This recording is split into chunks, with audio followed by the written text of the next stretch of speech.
Yo, it's Guido coming at you with a coffee talk, and as you can see, we have no Pilgrim. He is up in Liverpool, scousing out on us.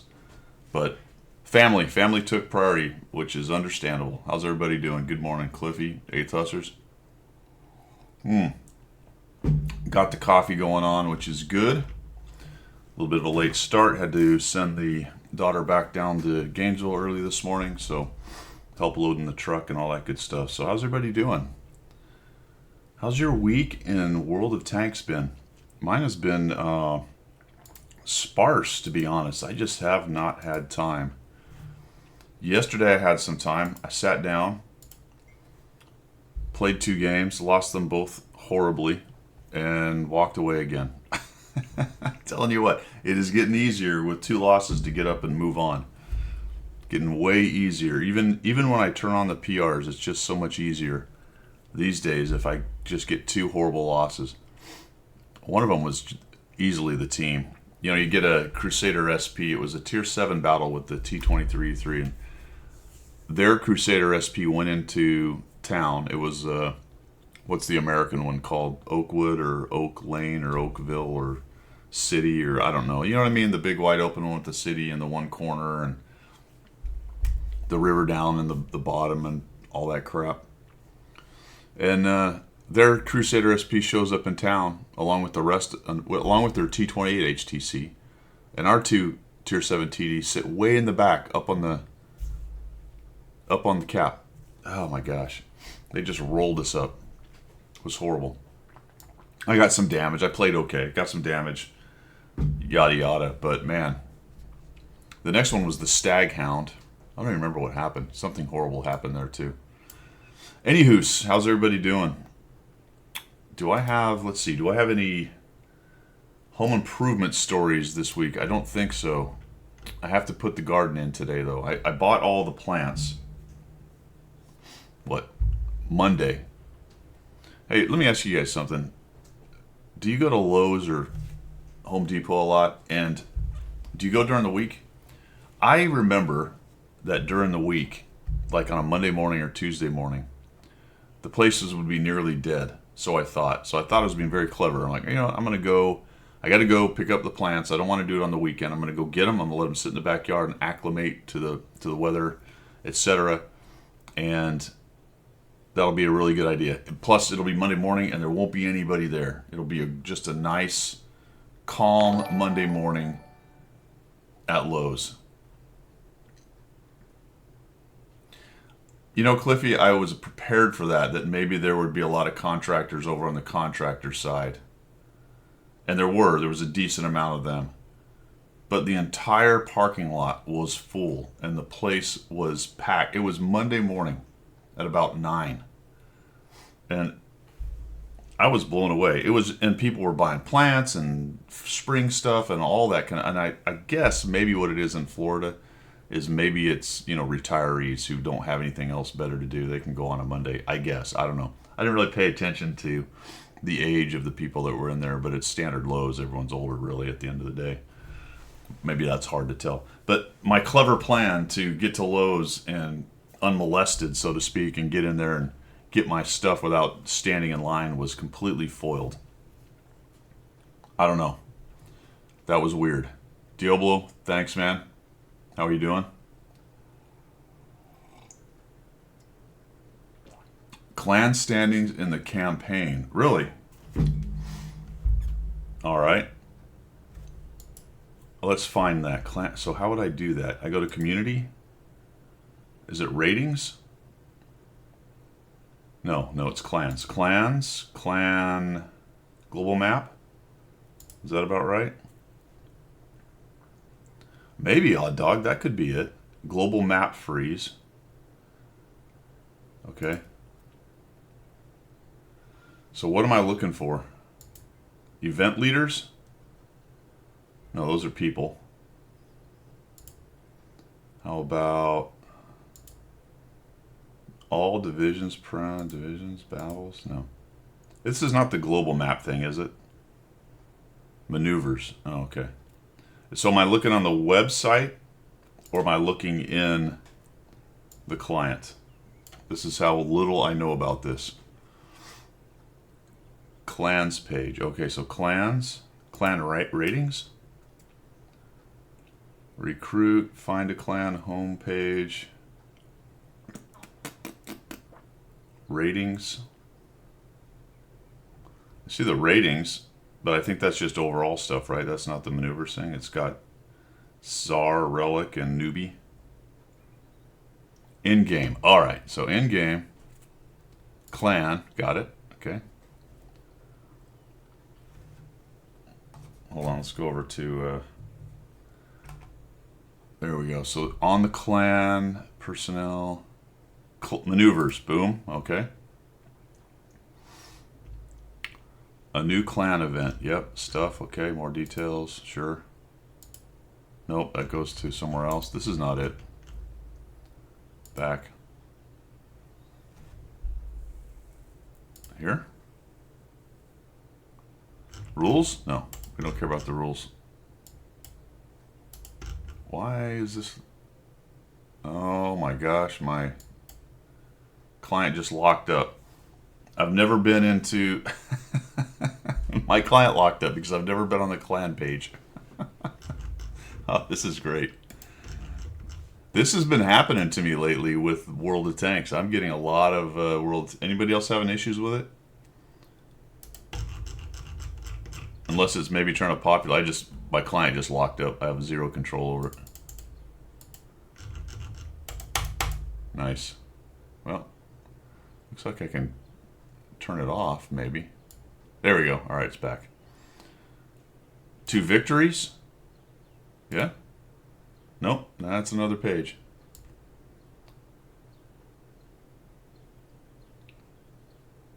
The new BZ-75 skin crashes the game and maneuvers. Beautiful.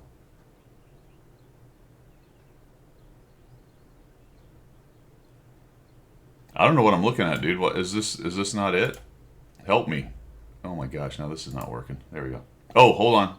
Now I've got to something new. Battle time's not selected. Okay, got it. Battles. Here we go. I think we're getting there. Loading. Okay, there we go.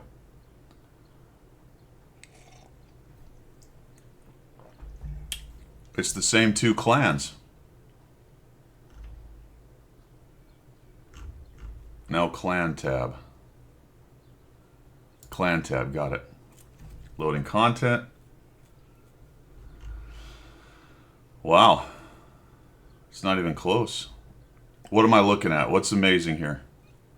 Help me know. Help me understand. Fines is obvious. Well, there's only 2 clans really that are competitive, it would appear. Fines and Czar.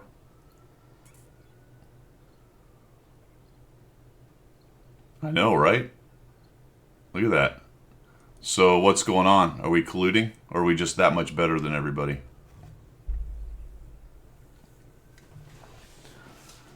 And when I say colluding, it could be perfectly legal within the rules of the game. Colluding. I saw that. Yeah, the top 2 players are all these are all the same 2 clans. Top 25 at least. Did anybody else sneak in there? I don't think so. Nope. Let's go to page 2. How long before we find someone that's not Czar or Fines?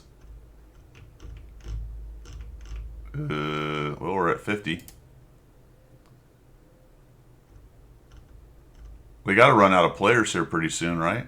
There's only 200 players total. Are they going to have all of the top 200? Holy cow. I haven't seen one. The top 100 is all of them. There we go. Newbie. 121. Newbie. Nice. And then it starts, and then the Groot guys show up a little bit. I guess the other teams have run out of players, basically. And it's Groot and Newbie. Really, it's all... Are we going to get to the top? Are the top 200 going to be... Nope, there's a GB. Pretty close, though, that the top 200 players... GB has snuck in. And then Kozak. So, close to anyway, the top 200 players being from 3 clans, and primarily 2 clans. Wow. So what's going on? Is it just a curious thing, or have we got some kind of shenanigans going on? Log, restoration to duty, progress. This is our clan if we were to play or whatever. All right. Interesting. Well, there you go. I don't know. Does that speak to how small NA is now? Hey, Todd, good morning. That might speak to how small NA is. Because I don't know. I don't know how maneuvers works, to be honest, or what might be going on with all that. For wanting a 1% badge. Okay, there you go. Yeah, I guess it can be a combo of the two, right? Left their clans and fled. Okay. Was that there's still 6,860 participants. Was that, do you think, was that organic, or did somebody come up with the idea to do it, or did people start seeing it happen and then everyone else did it, or what? I wonder how that went down. They planned it? You think it was planned? What does 1% do for you? Is that there's some kind of award for being top 1%? A badge. A frickin' badge. Okay. A badge. Badges? We don't need no stinking badges. Oh man, that's a little nutty. All right, well, interesting. Thanks for showing me that. I would have missed it as I'm not plugged into the clans thing very much. All right, so still working the 100 Battle Challenge despite not making a lot of movement. You were told to join Czar. You should have, man. Get in there. Get into the maneuvers deal. Well, get your badge, man. Come on now. Where would you be without a badge in this game? Nobody. That's what. Nobody. Working on the T-23E3. A tank I like despite its ability or inability. Not a bad tank, to be quite honest. Quite like it. That makes me curious. Where am I on that thing? Let's see, we want to go service record. This. Vehicles. Oh, I bet it's not even in this, is it? Oh, it is. Only 4,000 nights. I thought I was doing way better than that. Oh my goodness. There's only 3 people. But I think this is mid-month, so it's been going for a while. I've only got 19 battles of the 30 I need. I would be number 2 though, of the 3 people that have played in this tank enough this month to even be ranked on there. That's funny. All right. The Alpha, yeah, Chubby. The Alpha is a little bit at tier 7. A 115 Alpha is difficult to maneuver. Yeah, he's up in Liverpool, Wayne, working on his Scouse accent. His brother had a birthday, so he went up there and did the family thing. All right, so yeah, we're working on this thing, and it's the Alpha on it. You know, it's got a decent DPM, to be honest. Let's see, what is it? 2,588. But when you get high DPMs with low alpha guns, then all the rest of the randomness of the game comes into play a lot more. Every time you shoot, you're working through dispersion. Obviously, you've got to be positioned, so you're doing a lot more positioning and clicking. You have to work through your dispersion, obviously your aim and all that stuff with your physical stuff with your hands and eyes and all that. Then you've got to worry about penetration. Then you've got to worry about damage. You got to worry about the critical hit, game mechanic, all that stuff. So it's just a little more difficult, especially at tier 7.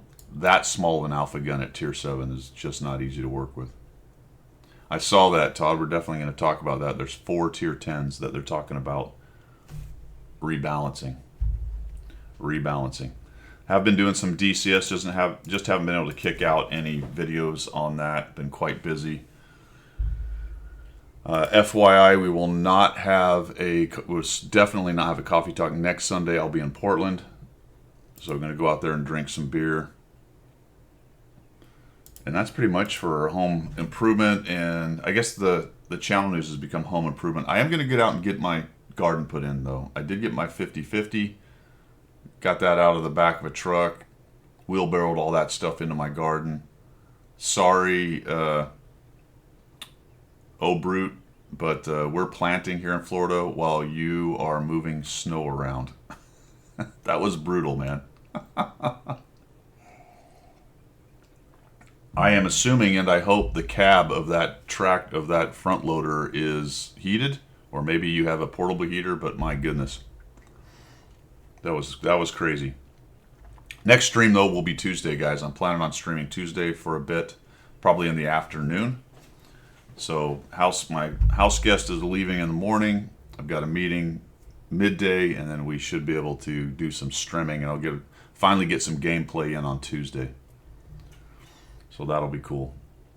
And that's pretty much for channel news, guys. Don't have a whole lot more on there. I am working on the Staghound, the T832, the T23E3, and the BZ176. So those are all kind of on the list right now. Here's the little Staghound, that tier 6 guy. How's everybody's tier 4 or tier 5 stuff going for your battle pass? Which tanks are you guys using? Do you like? I know I did a couple videos on it. I went to the ranking list and picked a couple of things off the top, but I'm going to be honest. I think based on your feedback, it's been different tanks than what I would have assumed. Like, I think it's just tanks that people are comfortable with. Todd likes the Valentine too. How do you get past the speed of that thing, Todd? That drives me a little bit crazy. A little bit crazy. It's Wolverine. Several of you guys said Wolverine. I think I'm with you on the Wolverine. That's pretty good. The armor, okay. Right now, rushing the BZ-75 skin is the meta and maneuvers to crash.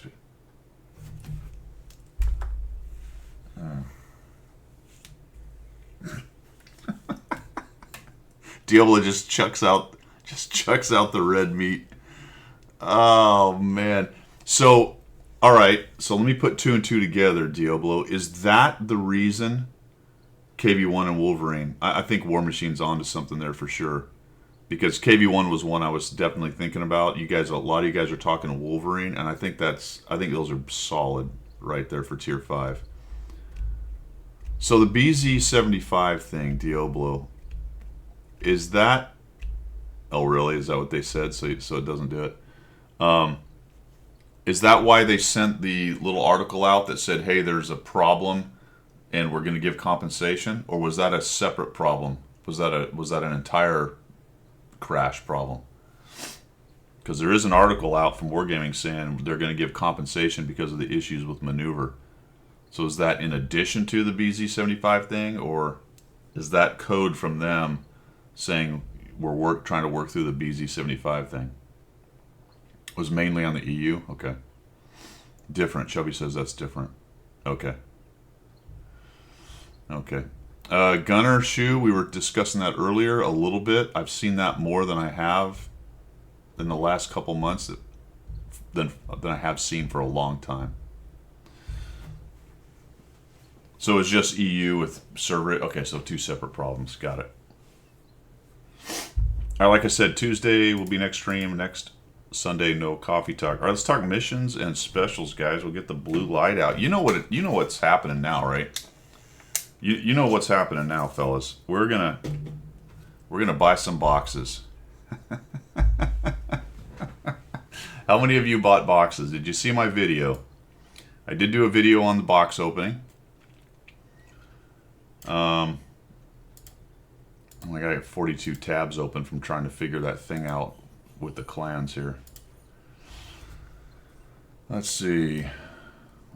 Of course that's not, oh, there we go. Oh, good. Mocha has somebody coming into the door maybe. All right, so we've got boxes. Did you guys buy any? It's not Christmas yet? Got the Alchemist thing. What's the Alchemist thing? Snatch ended, so that's...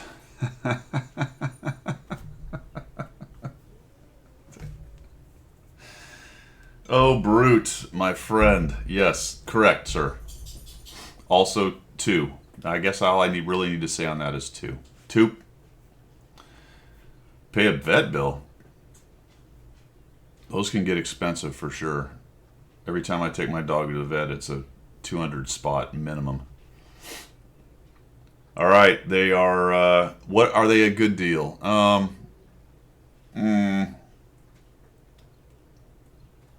Kind of, I guess.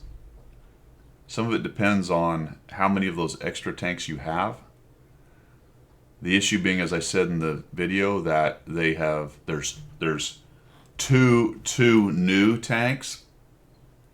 Winky winky. Well, one of them's a reskin. A dozen large on the dog last night. Oh my gosh. A dozen large rocks? No, I'm just kidding.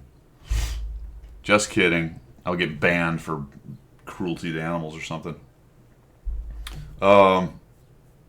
Yeah, so there's 2 new tanks, theoretically. One is just a reskin, which in the video initially I said was the AMBT, but it's actually a reskin of the Astron Rex. And if you watch the video, pretty funny. I was talking about when I get my pity mechanic, because I was getting close to that, right? The pity mechanic happens at 50. When I was getting close to that, I said, you know what's going to happen here is I'm going to get the pity mechanic, and I'm going to get the reskin tank as the tank. And as I said that, I clicked the button, and that is exactly what happened on my 40th box. I got the stinking whatever its name is. We're going to find it here so you guys can see it. Tier 8 thing. Let's see what it looks like in the Alembic. Oh, the Alchemic. That's what you were talking about. Now I'm tracking. Let me get rid of the chrome here so you can see it. Here's what it looks like. Oh, it's got a little moving fan. It's got some shamrock bags on it for some reason. I don't know. Whatever that is. What's Alembic? That must mean something, huh? Is this thing making moonshine? Is that what we're doing here? We're making gold, greenish stuff. It's got a funky sound effect too. Okay. So Alembic is green goo. Chubby Panda says it's. So it makes green bubbles, I guess. Good. I wouldn't want to be in that thing. I mean, it looks like it's full of. I don't know who's driving it, but it doesn't look good. It doesn't look good. So, you know, there you go, fellas. You know, it's on the one hand, you go, all right, cool, new tank, $50 pity mechanic. Yeah, there's no gold. Maybe I have all those extra tanks there. I have a pretty good chance to get the T-54. They put so many other tanks in it. The chance of getting the T-54D is really low. So, of course, you get the FOMO and if I bought 50 more boxes, then I would get the Tier 9 T-54D. I did get 50 boxes from Wargaming. Obviously, at this point, I guess I can tell I'm still considered a community ambassador, a CA.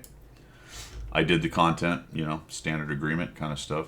And like I said at the beginning, I'm not completely poo-pooing the boxes, guys. I don't like this. This is irritating me right here to no end, if I'm honest. And then when they do this, and they put a long list, I think 7 other tanks or 6 other tanks, then it doesn't look good, which is something we talk about with Wargaming a lot. And I understand it's part of the marketing strategy and how games go, but it's just so much. You know the kids say you're doing too much, right? That's like a saying now with the middle school, high school kids, mostly middle school, going to high school kind of thing. You're doing too much, man. Bruh, you're doing too much. That's what I feel like here. I'm probably using that wrong, but whatever. I don't care. I say it anyway. You're doing too much. You got a 750,000 free XP, Gunner? Nice. Nice. I talked about that. So that's good to know that it actually... Wait a minute. Oh, 75,000. I'm bad at math. Math is hard. Just give me a break. A little bit difficult. Anybody get the 250,000 one? First of all, how many of you guys bought boxes? Did anyone even buy any boxes? It looks like there's a lot of no's. I see a lot of no's there. I didn't see anybody. Looks like Gunner did, so he got a 75,000. I didn't get one. I got a... Did I hit a... I hit a several 5,000, and I might have got a 25,000, I think, somewhere in there. But I did not get a 75. I didn't get anything above 25,000. I thought that was an interesting addition. I don't remember that being... I remember the very small amounts being like on the min run kind of thing for boxes in the past, but I don't remember such large amounts being a possibility. Diablo bought them? Did you get anything good, Diablo? Did you buy enough to get the tank, or how'd that go down? Alembic is an alchemical skill consisting of 2 vessels connected by a tube used for distillation of liquids. Well, there you go. Pale Jedi spends no money on this game. There are 2 free boxes when you do enough Steel Hunter, fellas. That's true. So you bought enough to get the tank? Cool. You don't want to mention how much that was? There's other decent goodies in there, to be honest. But there's no gold, so it's not like the Christmas boxes. It's nowhere near as good a deal. I suppose if you bought 100 boxes, because you would have to get to guarantee the T-54. So if you bought 100 boxes, and maybe you would then get the Alembic. You bought 100 boxes and you had every tank except for the Alembic and the T-54D. If you hit another tank or two, so say you got 4 out of the 100 boxes, you're probably approaching a pretty good deal on gold and the 2 new tanks. And all the other crap that comes with it. Which is, actually the other stuff is not bad, it's just there's no gold. It's not like there's a bunch of decals and crap that you can get screwed on. There you go, so Diablo did 150. Alright, did you have other tanks you had to get? But if you bought 100 boxes, and you had all the other tanks, you're guaranteed the two new ones. You're probably going to hit maybe 1 or 2, depending on how lucky you are. You might get another 2 out of it, which is then going to be compensation, 8 to 10,000 or whatever the amounts are on those tanks. It'll depend on which one you hit. You're probably approaching a pretty good deal for your money. Just got them for the extra gold. Yeah. Right. Well, that's what I'm saying. If you've got them, then you're guaranteed to get the 2 new ones, and then anything past the 2 new ones, then you're getting compensation with gold. All right, cool. So those are the boxes, fellas. They're out there. Sounds like it's a bit of a hit or miss for people on that one. Mostly a miss from at least from you guys that are in here. And because I have to shill. Right? No, I don't have to shill. I don't have to shill at all. I'm just saying, it's not a terrible deal. It's not a Christmas deal. It's not a terrible deal, but there are the way they've structured it is kind of irritating. We'll just leave it at that. We'll leave it at that. All right. The dog is going crazy today. So that's the big thing you're buying right now. Vehicles-wise, let's take a peek at what might be out there. We got the Kampfpanzer 07. We got a $35 T-14. It's got 2,000 gold and 30 days attached to it. Kampfpanzer, we got a $150 Kampfpanzer package. Got Suma. The Suma is out. I don't know. I'm not seeing anything in here that really jumps out at me. Get that FCM, fellas. Probably one of the more power-crept tanks in all the game at this point, to be honest. Thing has been languishing for years and never touched. 122.44, which used to be a monster at tier 7. Now it's just good. Good, not great. So there's probably not a whole lot going on there, fellas. that I would recommend necessarily. Everyone's probably going after the new shiny thing. Going after the new shiny thing. Yeah, the AT-15A. I went to the dead forum. I see dead forums. Let's see what else we got going on. We got the Steel Hunter Shamrock Showdown event. This is where I think it was Todd was talking about you can get lucky seals, and with the lucky seals, if you do this event, you can come up with 2 emerald loot boxes. Plus, you've got some other goodies here. Kits, a little bit of bonds, some silver, other stuff that you can possibly get out of the store. In order to get the store, what you're going to do is go to the store.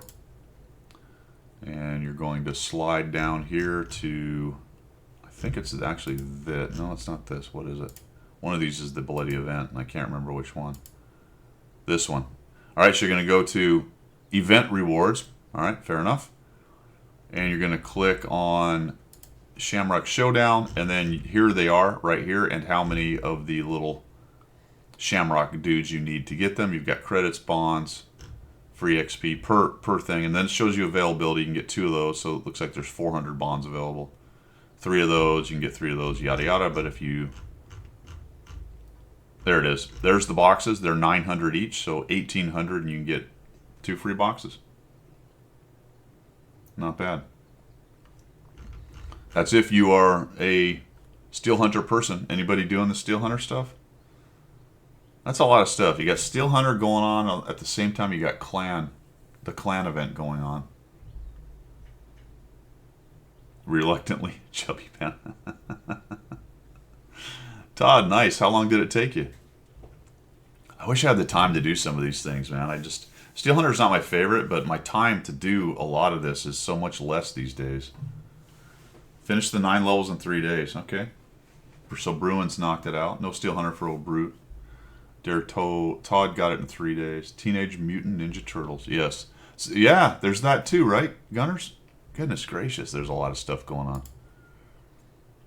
All right. Also, too, in addition to, don't forget the depot down here. You've got Arrakis Desert. There's also the current token store, which is only open for the next 20 hours. So I'm probably not going to get anything out of that. I think I got one thing out of this. I managed to get 10 tokens at some point.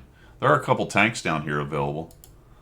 I'm covering up one of them, but it's the Pudel, the M4257, and the Skoda T40. I happen to like all 3 of those, to be honest. They're all pretty decent. The Pudel is a lot of fun, actually. A Tier 6 Panther is pretty darn good. Too much snow. O'Brute is dealing with snow. He doesn't have any time to play games. You know, that's kind of one of those things where if my garden, I want to leave it for a week because I just don't want to get out there and weed it or do anything. It's not like it's going to completely be a problem, but if you don't move the snow and more snow, that's a problem. You don't have any, you have to do that. Todd's dodging tornadoes. I saw a video of a guy, I don't know how old it was, but video of a guy hiding in his storm cellar. And, you know, he's got the door thing, and he's got his phone, and he's just like, I guess the thing went right over him. Crazy sound that those things make. All right, where were we? We were looking at missions and specials. So, that being said, there are a bunch of things. Unlike the recent past, there's a multitude of things going on in the missions and specials. Obviously, Battle Pass, this is the one I bought. I did buy the Save April deal. So I've knocked some of that stuff out despite not playing a whole bunch. These are pretty easy to do, and it's good to June 4th. So if you're going to buy that thing, generally it's sooner is better than later, but if you wait too long, you might struggle to get some of these missions done. But you would have to probably wait to mid-May or something, depending on how much you play, for that to be really a problem. Okay, but still, that bundle I think will be available for a while. It gives you a boost of 20 Battle Pass levels. And it gives you some decent goodies in here as well. Plus at the end you get April O'Neil. Which, by the way, I happen to have. I think they gave her to the CAs. So if you're interested, here's what it sounds like. Enemy armor is hit. Fire! Hey, that was kind of fun. Hey, that was a good hit. Enemy is hit.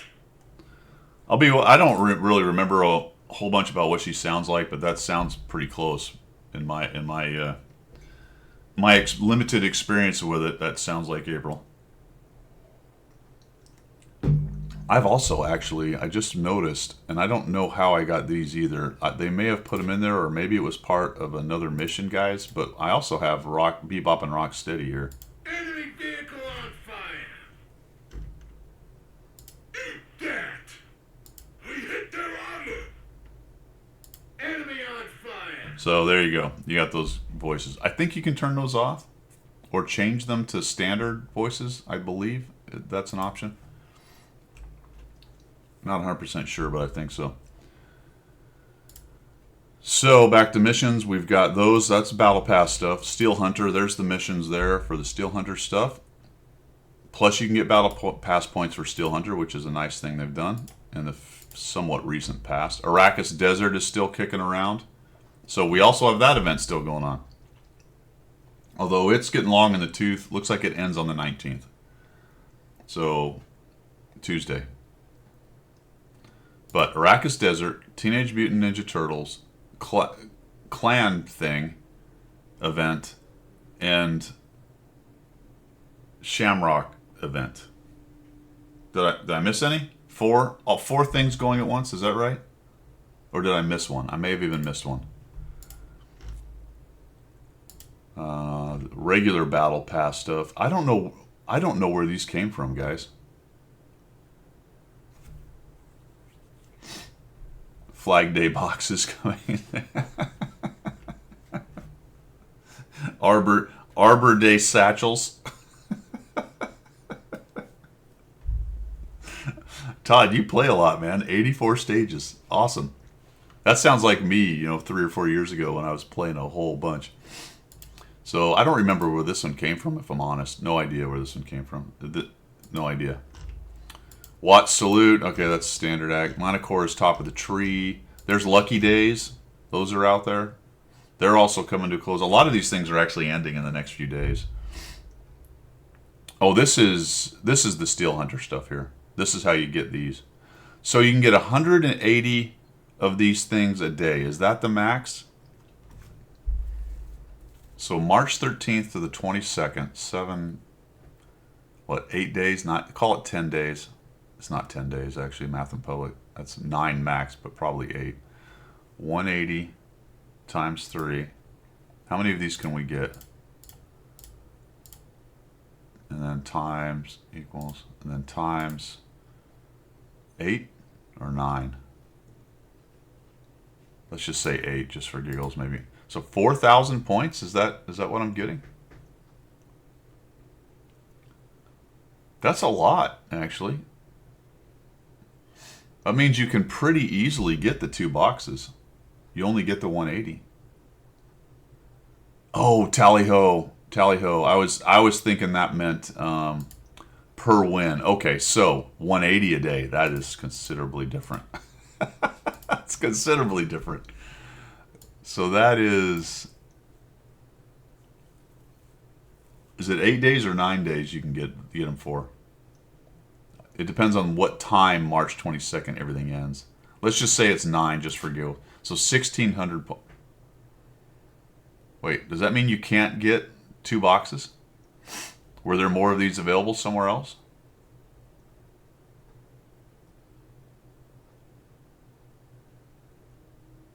You scroll down, there's a bit of mission. Oh, there's 20. I'm just looking at these. How many possible lucky seals can you get?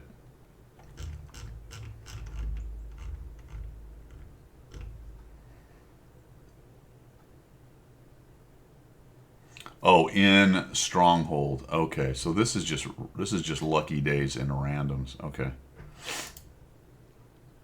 I see. So you got to go to Stronghold. All right, so you got to go to Stronghold, Steel Hunter, to figure that out. Dude, I'll tell you what. It's amazing the amount of It's amazing how on top of all of their events you have to be to understand where everything is. Yeah, so it's right here. So 100 per level. 2, 3, 4, 5, 6, 7, 8. So there's 900 there. That's one box right there. All right, so between the two, you can get enough to get 2 of the boxes. Yeah, Odd Dog, they did announce the maneuvers compensation, and there was some days of premium thrown on there and some other stuff. All right, so there you go. That's the missions and specials, guys. From what I can tell, it is not easy to keep track of that anymore. I don't think it's ever has been, but when I was playing more, you just kind of pick it up as you go, right? It's easier to, because you're playing it a lot and paying attention. You watch it start to progress and you understand how it works. If you don't play as much and you kind of come in after a few days and you try to start to put together what the hell is going on with some of these events, it can get crazy. Yeah, Shamrock Shop has some good stuff. You know what, Sutek? Hopefully somebody in the crowd can help you with that one, because I don't know. Anybody got any good advice for Sutek? What tank should he be playing? Don't play the heavy tanks? Okay. Do not play the heavy tanks. Let me show you just one thing here. A lot of you guys know this, but if you go to... I can't do it with this tanks. I can't change it. You might have a significant amount of coin in your paints, guys. So I'm gonna select for the ones that I have in my garage, and as you can see, I've got 26. Over the years, you collect, and these you can sell. So over the years, you collect a lot of these paints. I've already sold some so for example, I can sell. I have 26 of these, and I've just sort of arbitrarily decided to keep 6.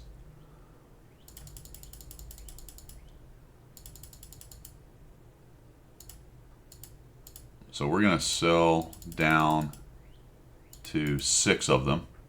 So I'm going to make, I mean, it's not a whole bunch of coin, but there's some coins sitting around in here. Actually, that was the amount of selling. I just kind of screwed that up. I'm kind of stupid, but whatever. So we'll sell, we'll leave 6 here. There we go. So those are with my, also the Shamrock decals. You can sell those. Those are sellable decals, the Shamrock ones. You think I got the ST11 3D Skin War Machine? Let me check it out. That's a good point. ST2. That's going to be, I think it's a tier 10. Is that correct? I believe so. It's going to be Russian 10. ST2.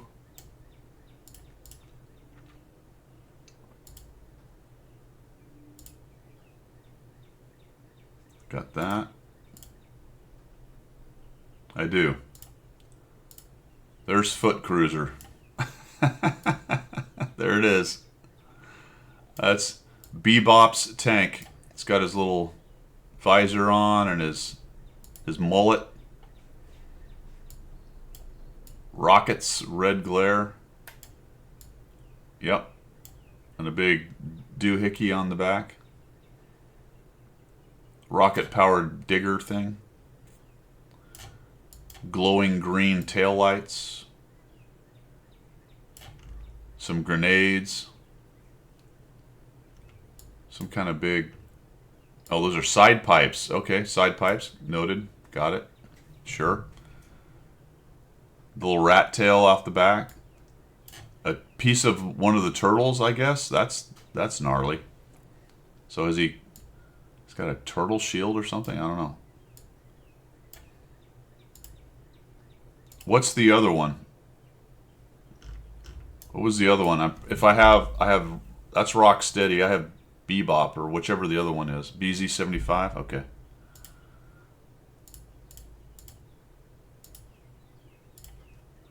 BZ75 preset style. Shred tread. There it is, fellas.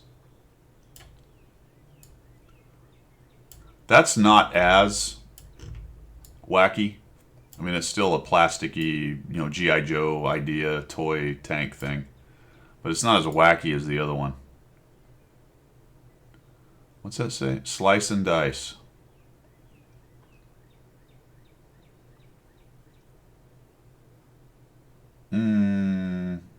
Don't know. I wonder if I do have the mana core. Maybe I've got them all. Let's find out.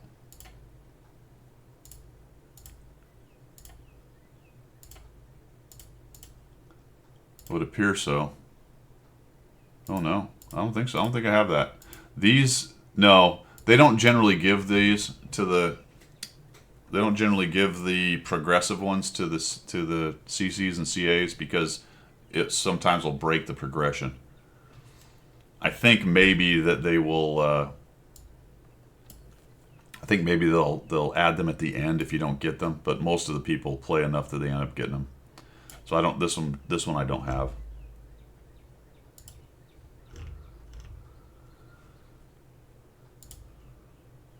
Looks like a Lego. It does a little bit look like a Lego, doesn't it? A little bit look like a Lego. All right, I think that's what I wanted to go with there. We're gonna take a 5-minute break, guys. I've got to refresh my coffee cup, and then we're gonna talk some subjects du jour because we got some stuff, man. We got some rebalancing and another rumor. Another big rumor, which I thought was interesting, but 5 minutes, we'll be right back.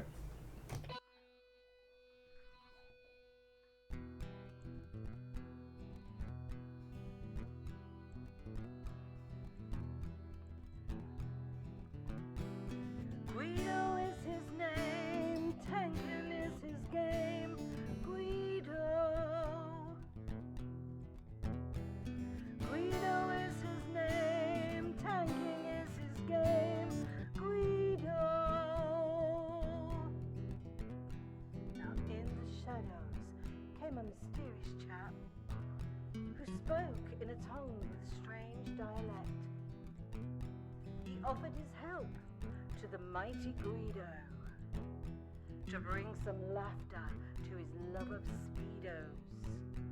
To the coffee talk they both came, to bring the message of winning ways to all and sundry and the masses. Yes, that's right, lads and lasses. The damage counts and flexing back will keep you on the right track. Guido is his name, tanking is his game. Guido. Guido is his name, tanking is his game. Guido. So in what, if you want to progress, then seek out Guido nonetheless. With his sidekick Pilgrim, he has a message that to win you must be aggressive. The position and place that you must seek for the winners only, not the weak. The guru speaks, so listen well. His voice rings out like the Liberty Bell to bring you all to Unicom land, or to die hard trying in the sand. Guido is his name, tanking is his game. Guido. Guido is his name, tanking is his game. Guido. To the swamplands came the mountain man to teach his wisdom and pay his due. A man with a name only known to a few. To his followers his words are true. Guido is the man big and gruff. He used to fly jets, but now he does the tanking stuff. Guido is his name, tanking is his game. Guido. Guido is his name, tanking is his game. Guido. The mountains are home where he watches the moose and hummingbirds aplenty. But he saw the need for the Watt community to have a guru and lead them gently. Down the road to Unicom land will die, trying hard in the sand. Guido is his name, tanking is his game. Guido. Guido is his name, tanking is his game. Guido. So he broadcast his message far and wide, using YouTube, Twitch, and various means, to lead you to the promised land of WR. Win 8 and damage counts. That a mortal man is only stuff of dreams. Win your flank and then go back, was his mantra for the pack, to which they shouted, "Yes, bossman, that we will. Win our flank and then flex back." All right, we are back, and I've got a fresh cup of coffee. So you can get all the Battle Pass 3D skins at the lowest level by simply selecting. Yeah. I guess you can start one and then go start the other one, because it does allow you to move between the chapters. So that's a good idea. Rumor Mania. All right, so interesting stuff from the rumor mill, my friends. We'll just start with this. We'll just go with this at the very beginning, because why not? And of course, standard caveats, fellas. It's Armored Patrol. It's anything from no truth to 99.9% truth. Could be 0, could be 100, honestly. But this is something we've heard a lot. World of Tanks 2.0. Is it a thing? For a while, it was sort of connected to Project Cold War. People said, it's World of Tanks 2.0, and Wargaming told us to not say that. That is essentially what they told us. They didn't necessarily. We weren't forced to, because they can't really do that. But they did ask, told, whatever, however you want to look at it. They're like, it's. Make sure when you message it, you don't say it's World of Tanks 2.0, which is whatever. People did it anyway. That's how they wanted it to be packaged, and people did or didn't as they wanted to, because they're not employees. That being said, this keeps cropping up. Now, what this says here, and it's a translation from the Russian, which then makes me wonder a lot, because where did this come from? This is Watt Express EU. Is it RU stuff? Is it Wargaming? I don't know. But the translation is a little difficult. It says, since last year, Wargaming, not Lesta, has been developing World of Tanks 2.0. Big update, quotes none, whatever that means. Pam, pam, pam, I don't understand. Bam, bam, bam, maybe something like that. Latest game update, adjustment. It says adjustment plus or minus 25. So we can read into that, maybe it is a bad translation. Adjustment, maybe they're going to look at the plus or minus 25% RNG. I'll spit it out. That's what that kind of maybe means to me, maybe. Tier 11 tanks, there's a question mark, right? You are behaving badly, so we won't say anything for now. Again, I don't know what the hell. So that's not much to go on as a rumor goes. I don't know where it came from. It has the official World of Tanks thing on here, but anyone can do that. Yeah, it's going to plus or minus 35. So what does it mean? I don't know. Are they really working on a follow-on? Is it a super upgrade to World of Tanks, meaning that World of Tanks will change? Is it a split? Is it a brand new game with a new engine? Based on World of Tanks, loosely based on World of Tanks, I have no idea, but it does continue to crop up.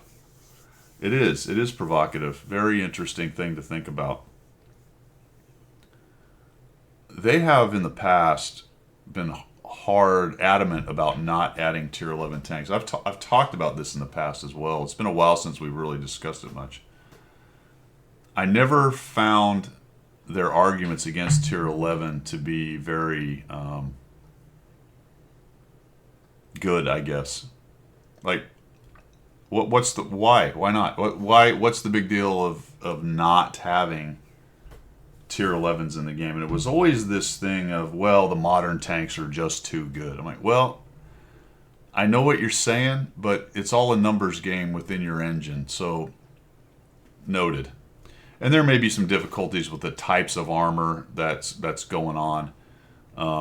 I guess. I don't know. It seems like you just adjust the numbers and make it work out. Does anybody really care that if you put a early prototype M1 in the game that it had a different kind of armor?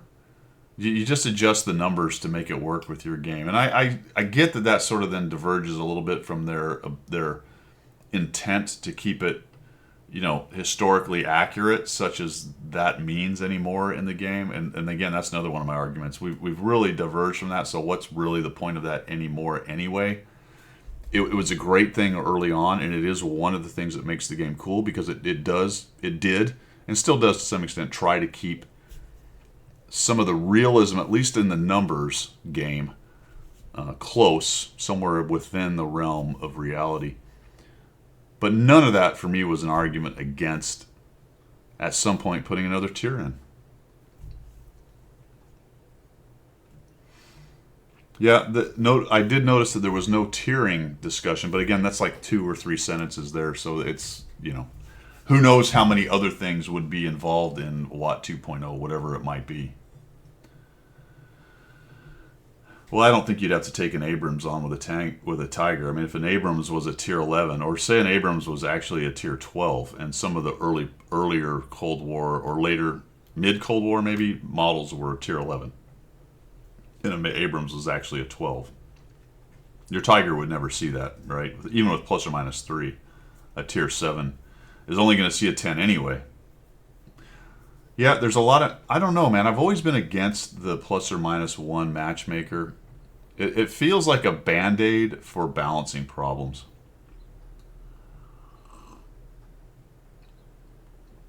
They have star super ships and what are those? Star super ships? What the hell is a star super ship? It is. It's massively unbalanced. And maybe a move to plus or minus 1 would improve that. But that feels like a backdoor, lazy man way to do it to me. But at the same time, it may be at this point, fellas, with the amount of content that they have, the amount of tanks, that these rebalancing efforts and the slowness and the small amounts of rebalancing they do, they're just never going to catch up. They're just never going to catch up. I'm pretty against the skill thing, Todd, but I am closer to agreeing with that than I've ever been. Let me just put it that way. I'm still not sold on it, and I like randoms. I like all the randomness, but I do understand where you're coming from.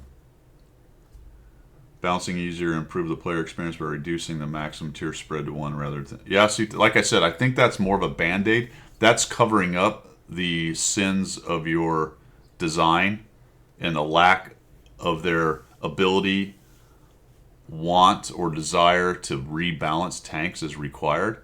But that being said, that may be one of the easier contingencies to fix it, or at least it's not going to fix it, but to tamp down the imbalance a little bit. Right, Howie? I know, and honestly, Todd and Howie, that's why I am closer to you on that than I've ever been. Yeah. So, Fast Red Horse, I know, again, I know where you're coming from, but I'm going to say this. I actually do on occasion. Now, I don't like getting stomped into the ground because bad players make bad decisions. And I'm not too jazzed. I'm obviously not jazzed like anyone else where you get a really overpowered tier 10 and your 8 just gets obliterated. But at the same time, I do enjoy doing well in a bottom tier tank against tanks 2 tiers above. That actually is fun. That's a challenge, honestly. And I know it's easy to say when you have a good game, and it is frustrating when you don't. But if you get rid of the plus 2, minus 2, I think there's just some really cool dynamic gameplay that you miss out on when you start doing that. It just becomes more vanilla. I mean, if you take that to the ultimate, if you take that argument, that logic, to the ultimate level, then you end up with every tank is the same and they all have the same stats. And I know that's taking it to the ridiculous degree, but I'm just trying to make a point that as we continue to go, oh, it's imbalanced, let's just keep making things the same. That's where eventually you get to. Yeah, Sutek, I'm with you. That's what I'm. Yeah, 100%. Well, Devil's Advocate says they could if they put the effort into it, but they're too busy making Rocksteady Bebop 3D skins and releasing reskinned premium tanks and new overpowered tanks, right?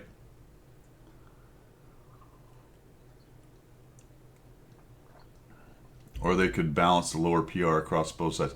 And that's where I think I'm coming closer to you guys. I think there might be. That's a slippery slope, isn't it? Because everyone I think would look at it and go, a lot of people would look at it and go, all right, let's just make sure that one team doesn't have an absolute ridiculous skill gap over the other. So we'll just move a few guys around, right? We'll just move a few of the worst players around and that'll fix it. Or make it better. Even if we don't claim it'll fix it, that'll make it better. Will it though? Will it? I don't know, man, because sometimes there's a really good player in that low PR account. And I guess I'm talking exceptions to try to argue against what would be the rule, and that's never really a great idea. But I'm not 100% sure that that's going to be a good thing. Right, Diablo. Right. Well, you're assuming the other way, so it might be more like they were saying of moving the lower guys, just making sure that one team doesn't have a preponderance of bad players. That's a slightly different way to look at it. And I'm still with you because there would be a cascading effect that would slow down better players getting into games as they shuffle around worse players potentially.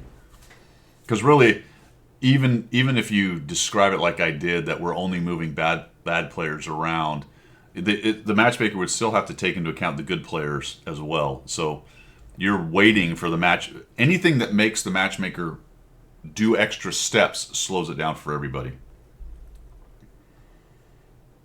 Balance all the tanks. Yeah, Sutek. So I'm not arguing that we can make a perfectly balanced game, and I don't think anybody wants a perfectly balanced game, to be honest. It's fun to find the tanks that are better, the meta for that tank or the way to play that tank better than anybody else. That's one of the things that makes the game great. But I think a lot of us understand that there's just too many completely overtuned tanks. That, for me, that's the big problem. There's just too many completely overtuned tank. You get into a game and it's the usual suspects you see in all the games, right? You got Barosks at tier 8. You've got Super Conquerors, a lot of those around. Used to be Chieftains and 279 earlies, even though there's not a lot of them. They've cropped up a lot. Those kinds of tanks. Yeah. Should be a higher cost associated with those that do nothing in battle if you're low. Yeah, that one's a hard one, Pig. I know where you're coming from. I don't know how That would be hard to implement. I don't even know other than skill based stuff or echelon, whatever they call it. You have diamond, gold, whatever. I don't know if anybody really does that. Any games really do that. With Anonymizer, I'm guessing that they're checking after battle stats. It would help to get more players into a higher rating. I mean, my ratings take a dive on a consistent games of 0 to 6. I just give up wanting to play the match. Well, this is why I have started to a lot more. If I lose 2 in a row, I just get up and go do something else. Honestly. I rarely look at stats after battle unless something weird happened, or I notice somebody being a complete muppet, or they start yapping, and I'm generally correct in guessing what's probably going on there. Best idea of seeing to better balance Matchmaker is to make each tank tier a decimal number rather than an integer. So, for example, very strong. Okay. That's interesting, yeah. So, if we did that and somebody liked a tier 8.2 and they saw more of the closer tiers, yeah, okay. War Thunder does it, it's terrible. Oh, geez. I thought the weights were still around, Cliffy. Are those completely gone? I thought technically weights were still around. Are they gone, or are they just less weighted at this point? They went to types, okay. Oh, I didn't know that those... Really? I had no idea. I did not realize that they had dropped the weights and were actually using that. Yeah, it didn't work. Clearly. I do remember, though, they were talking about they would balance out assault tanks with assault tanks and super heavies with super heavies and that kind of thing. Yes, you must play your tank's role, Wayne. If you are not within the correct role of your tank, then why are you even playing this game? How do you not understand the devs' vision for the role of your tank? They know how the tank should be. They have a vision for how that should be played, and I don't understand why you're trying to break out of that mold. Diablo, you don't snipe in your 50B. You rush forward, you unload a clip or half a clip because maybe you die too early, and then go to the garage and go get another tank. That's how you properly 50B. I don't know what you're doing. I think they're one of the most infamous tanks for raging forward, dumping some or all of their clip if they get lucky, and dying. Yeah, the 304 could do that. Played my TD like a heavy last night. A higher skilled heavy wasn't thrilled and pushed me out in fire, saying, "Get out of the heavy locations." So Howie, I'll be the devil's advocate on that. The push out, I'm not with. The whining about you being up there and helping. There are times where you can, depending on your tier and your tank, you can grab a spot that might be better used by a better tank and player. Problem with that is that's hard to know in the game. So most people don't do it. But I do try on occasion. If I'm paying attention, I see how someone's playing. If I get up there in my lower tier tank, TD, whatever, and I'm using a critical spot, and I see another big tank that's playing well, I will sometimes get out of their way and go, all right, dude, use that good spot. Help us out here. I'll support you. Let's do it. And it's not always a good idea because you never know how they're going to play or what they're going to do. But a lot of times it works out. And unless you really know their skill level, that's really hard to know. Right, Howie. Yeah, absolutely. Yep. That's uncool. It drives me crazy. Let's see. I've been trying to 3-mark 50B for 2 years. Jeez.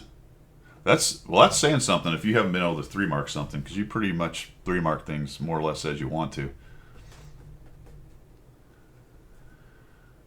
Ended up reporting them for the, yeah. All right, what else we got going on, guys? So that was a long discussion on Tanks 2.0 that morphed into other stuff. Who knows, man? Maybe it's a Maybe it's a thing. That's another data point. It could be a BS data point, but it's still around that whole rumor thing. All right, what else we got going on? Readjustment. We already talked about it a little bit, but actually, there's a better article on the Wargaming site here. If we go to here, rebalancing of 4 Tier 10 vehicles. So the Tier 10 vehicles they have chosen to rebalance. This one probably needed it. Panzer 7, the Fochby, the Super Conqueror, okay, and the Minotauro. All right, so let's do a couple things here. Let's go ahead and look at the stats of all these things and see what we're rebalancing. Oops, that's me. We don't want to do that. That's me sucking. In my 0 games in 2 days or whatever it is. So we're going to go to Tier 10. We're going to take a look. Let's take a look first at the Panzer 7, which I believe a lot of people would agree, whatever, would agree that it probably needs help, yeah? So heavies, Tier 10s. Where's the Panzer 7 live? It seems that FV needs some help. I don't know. Just saying. Just chucking that out there. Maybe the Type 70. Wow, that's unusual. But that's a new tank, so probably a lot of people... Well, you don't play them stock. Does that tank suck, the Type 71? The M5Y needs help, guys. Yeah. T-57, E-100, the Rhinoceronte. The Kron... Where is this tank that needs so much help? Where? Oh, there it is.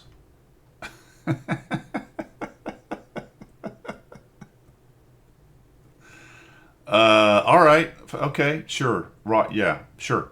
It's better than another 12 tanks or more. But all right. Great. It's not at the top. It's not at the very bottom. But all right. We're gonna help the Panzer 7. Noted by Cliffy. So let's take a look at this. What are we doing? We're gonna rebalance, fellas. We're gonna rebalance the Panzer 7. What's the problem with the Panzer 7? Well, one of the problems is you've got the 7501-2K or whatever the damn thing is, the Tier 10 reward tank from Clan Wars, which has the big 750 Alpha gun on it and had a little bit better armor. But we're going to increase the dispersion, all right? So 0.37 is pretty brutal, so we're down to 0.33. We're going to increase the aiming time a little bit, so we got some nice gun handling buffs. Okay, that works. We're getting a penetration buff. Okay. So we've improved the gun, and we've given it a little bit more engine power. And that's it, guys. That is all you get. Well, as Cliffy said, if we come on over to tanks.gg, and we go to tanks, and we get the full list, and we go to Tier 10, and we select heavies, and we go to Germany, and we go Panzer 7, and 3D model, and live, and we go, all right, cool, yep, and then, well, this is the problem, fellas. Isn't it? Isn't this the big problem with these tanks? Now, I don't know why the 7502 or whatever it is wasn't as bad with that. Maybe it was the 750 Alpha gun that made people not maybe want to trade with it as much when it was side scraping or whatever. But they've apparently fixed the mantlet problem, although there's still some weak spots on there. But this design issue here, it's just, unless you actually change what it looks like or really thicken up the armor right there, which is not bad at 160, but it's flat. When you side scrape, people just shoot you here all day long. Super easy weak spot. So nothing that I think they are addressing here. It's always nice to have a better gun, but getting the gun into position and getting shots, I don't see that improving on this tank. Do you? So yeah, great. I'll take a better gun. I just don't see anything else here that's improving its ability to put that gun in position. Maybe from, if you consider from the trade standpoint that I have better gun handling and more penetration, that may mean that my trades and my side scraping will be a little more successful because at least I got some damage in on it. Maybe. I don't know. Type 71 is the worst tier 10, according to Bruin. It looks like it is. It's one of the worst, certainly, stats-wise. I'd buy that. I'd buy that. Yeah, I don't know, man. I don't know, Howie. Yeah, clearly people... Is it I don't know how to play it, or is it just a crappy tank? So I don't think they really addressed anything that matters on the Panzer 7. Does that make sense? I think anyone will take a gun buff any day. A pen buff any day. Engine power any day. Does it actually address the issue with the tank? I don't think so. All right, so that move on. Oh, actually, I wanted to read this because it's pretty funny. We got... let's see, where is it? Okay, so the heavy tank... This heavy tank isn't typically favored for random battles due to its shortcomings in fire... Look at this. Firepower and armor. Well, what did you do for the armor? Well, we did a little buff on the mantlet. We believe it deserves more attention and consideration to make it feel more confident in close range battles. We're improving its accuracy and aiming time, penetration values. We're also removing weak spots on the mantlet, aligning it with the 7201K and enhancing overall survivability. Were people really shooting through the weak spot on the mantlet of the Panzer 7? And you guys play it more? I have a terrible win rate in it. But I don't remember my mantlet getting penned. I do remember the shoulders getting penned constantly. That's what I remember.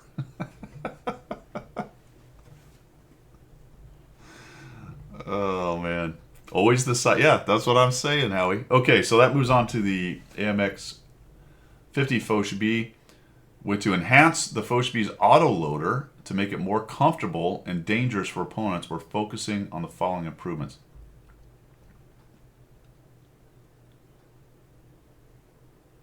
Okay, Bruin, it's a good point.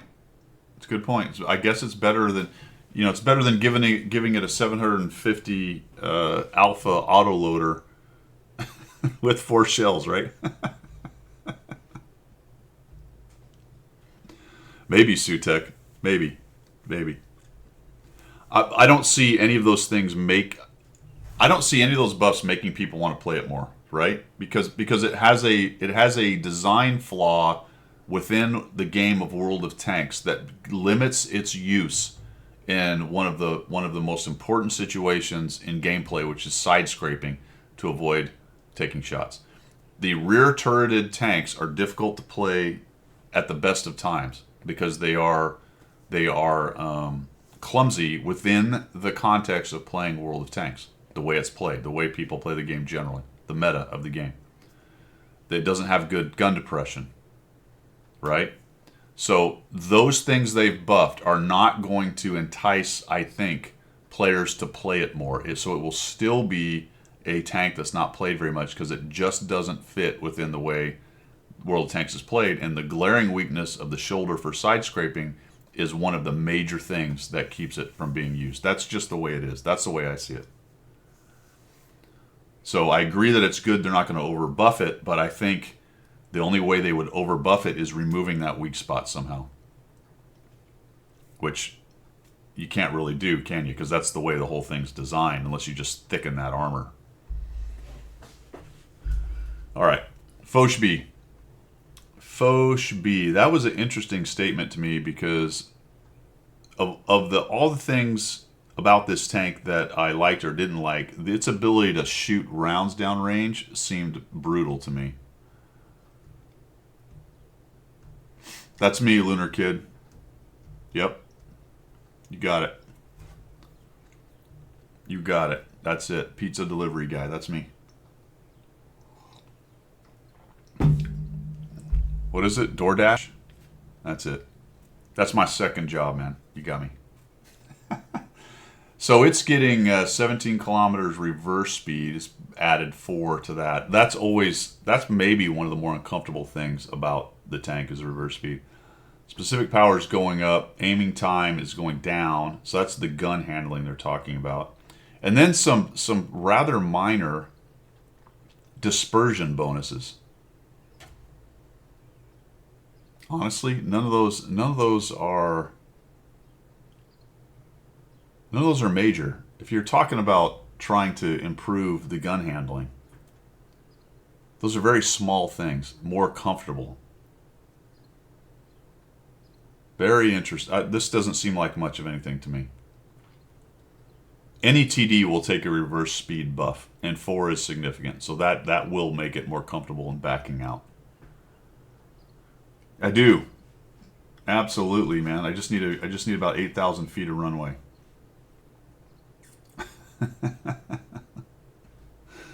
Oh man, after firing buff. Down 1. That actually is pretty high. I didn't realize that. I wasn't paying attention to the decimal.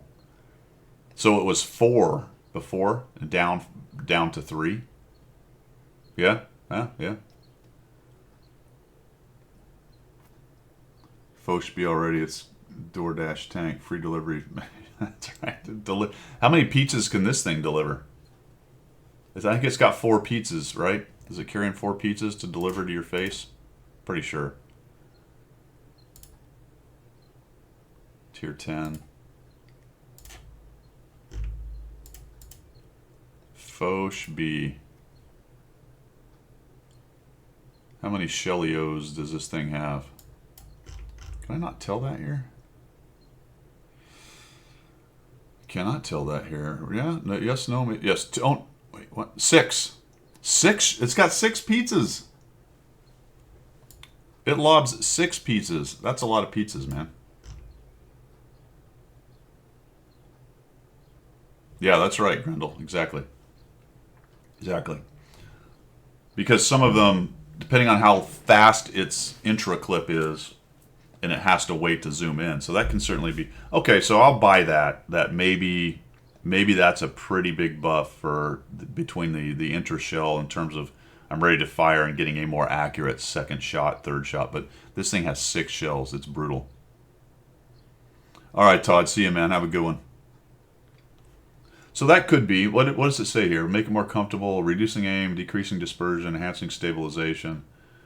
Boost its maximum reverse. Also, the Foch, the tier 9 and the tier 8 are going to get bonuses, similar buffs to the tier 10 right here.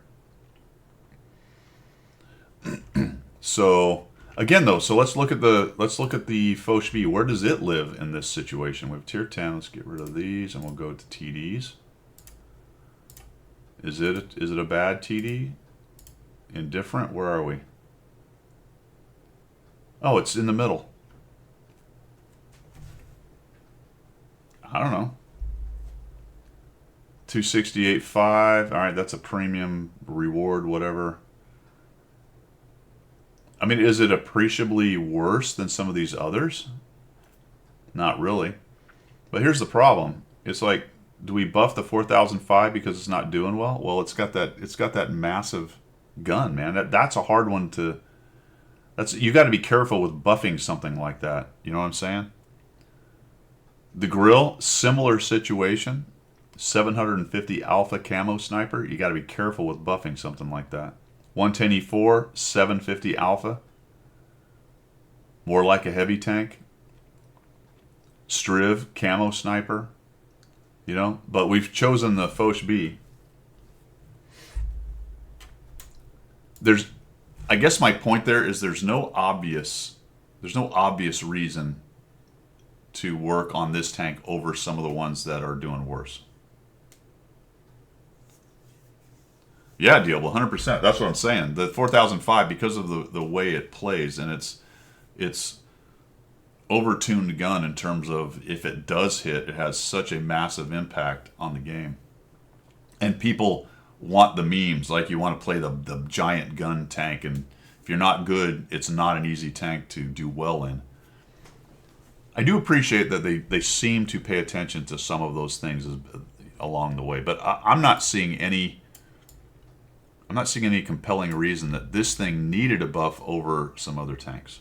mean, a lot of times they'll bring into account the amount it's played, but let's look at that. Where does it live on amount played? It is lower, right? So it's not as bad. So that's kind of interesting. It is one of the least played, although it's not by much, guys, right? These three are all played essentially the same. Right here.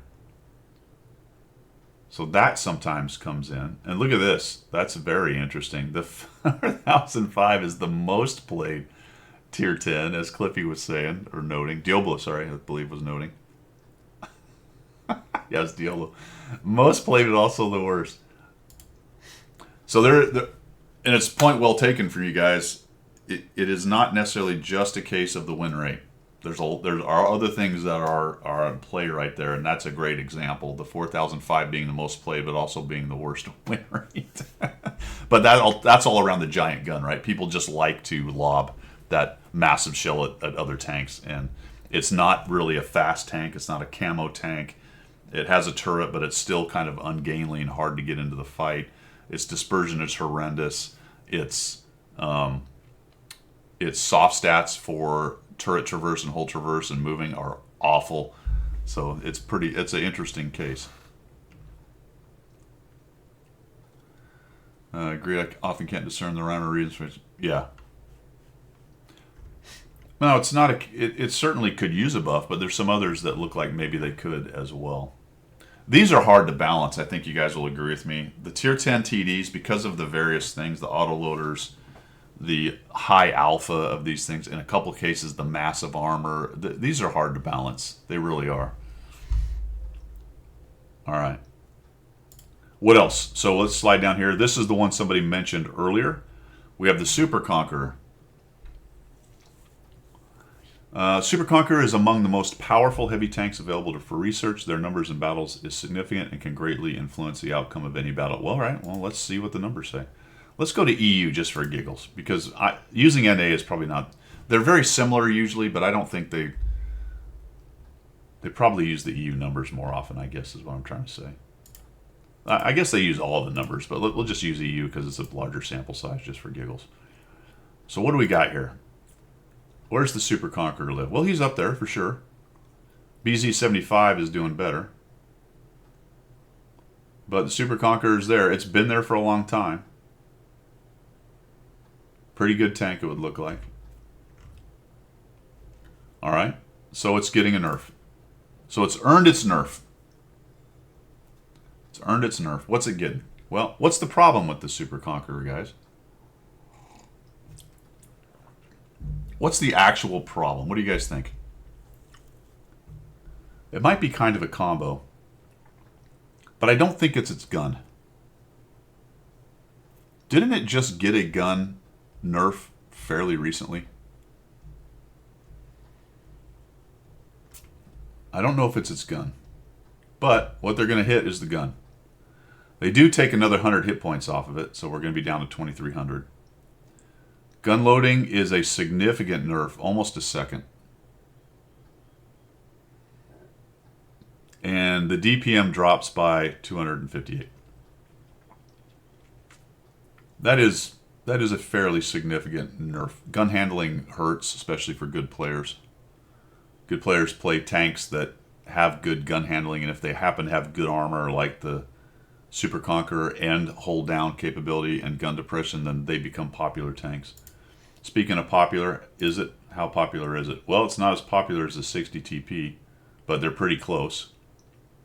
The 452K recently came out, so I would expect that number to change. Although I don't know, is it still 452K? So it's not necessarily super overperforming. It's just played a lot because it's a relatively new tank. We'll have to see where that comes out. So it is one of the most popular, but we've got the IS-7, we got the 277, we've got the 60 TP. Now, where do those live on the win rate? Further down. So I can see that argument. It's played a lot, and it does very well. Yeah, I think that one of the major problems with the tank is not necessarily the gun handling, although that's part of it. but it seems to be more the weak spots, being able to damage the thing. I don't know. What did the nerf do to the 279 early and the... Well, it really didn't change it much, did it, guys? We still have 279 earlies doing well, although it's not at the top. That's a fascinating one right there, the 7201K. Owned by good players. Played quite a bit as well with 16,000 battles being on top. Then the 279, then the F1, the 116 F3, which is not played much, also with generally good players. And then the Chieftain. Then the 260. So those nerfs did affect them a bit. That's true, Cliffy. That's one thing you can think of, for sure. So, because you've got to wait. Although, I don't think any of that handling is going to cause anybody to... Right? Because it's just a loading. It's just a DPM nerf. So, in this case, theoretically I would agree, but in this case, unless there's also some soft stat changes or something else, I don't see anything here that's going to make you explodes longer. You're just going to wait longer to reload. That's really it. So it's a small nerf. I will say that, as somebody mentioned earlier, I am happy if the nerfs or buffs aren't massive. So if it is a case, and I say that, but I would like to see a track record of Wargaming kind of doing that. There is some of that a little bit. They have touched the Super Conqueror a couple times along the way. But if you're going to do an iterative change, small iterations is better. But you have to have the iterations. If you just do small changes and then never come around to it again, sometimes that's not as helpful. But there you go. They're going to try to do something with the Super Conqueror. Can we just go back here again and say, as always, you know, it's fine that you're doing this Wargaming, but you have 1, 2, 3, 4, 5, 6, 7, 8, 9 reward/premium tanks and 3 tech tree tanks before you get to the rest of the tech tree. So it's great to shuffle the deck chairs of your tech tree tanks. Good. Do your nerfs, do your balancing, but you still have this going on up here. Honestly. And some of these tanks are kind of... There's always the argument that better players have them, and I would agree with that in a lot of these tanks cases, but they're still pretty dang good. There you go. Fast Red Horse says he's already bad in your super. So you're ahead of the curve. You've already rebalanced your Super Conqueror. Personal rebalance.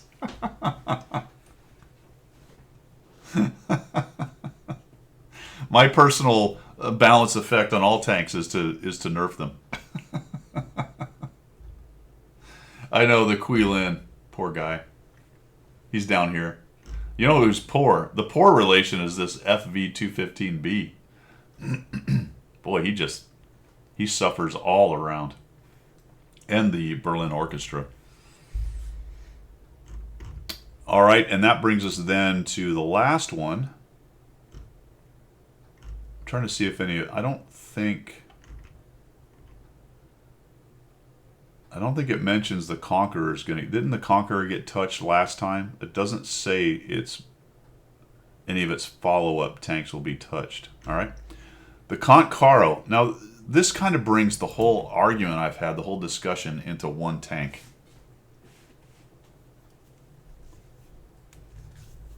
The mighty Conqueror 3 Minotauro uses the terrain and exposes its cabin with the upper glacis plate. Okay? It becomes almost invulnerable. Wait. Oh, when the mighty... Alright, that sentence makes more sense when I read the whole thing. It becomes almost invulnerable.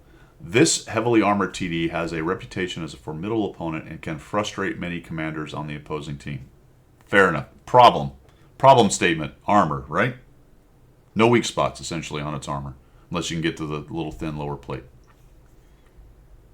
Fair enough.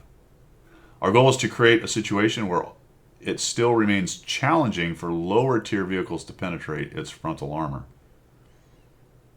Okay? However, accurate aiming and higher penetration values at tier 10 should provide a more balanced competition with this TD. Okay. To achieve this, we will reduce the armor on the hatches and certain areas of the frontal projection. To increase the chance of penetration, will also decrease the Minotauro's hit point pool and special heat shell velocity. CMG is done with Steel Hunter. Well done. So this is the most, or the largest, I guess, change. Although you will see green here. So there are some buffs. There's some nerfs and buffs. Front hatch armor is going to go downhill. Let's jump over here and get this tank and see what it looks like here. We're going to want tier 10 TDs of the Italian variety.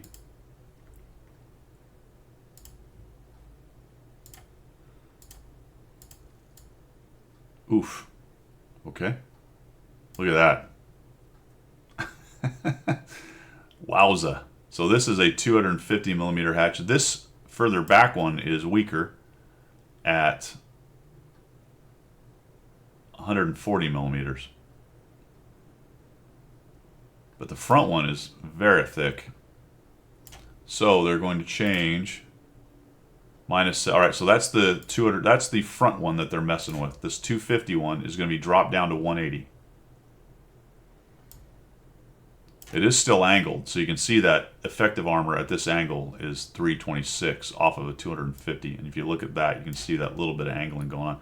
Plus, if you get a little too low, you're actually hitting the top part of that. So you need to hit high enough that you're not getting into this bit that's massively angled. Although it looks like maybe there's some side. This right here, obviously, if you get to the side of it, it's pretty weak.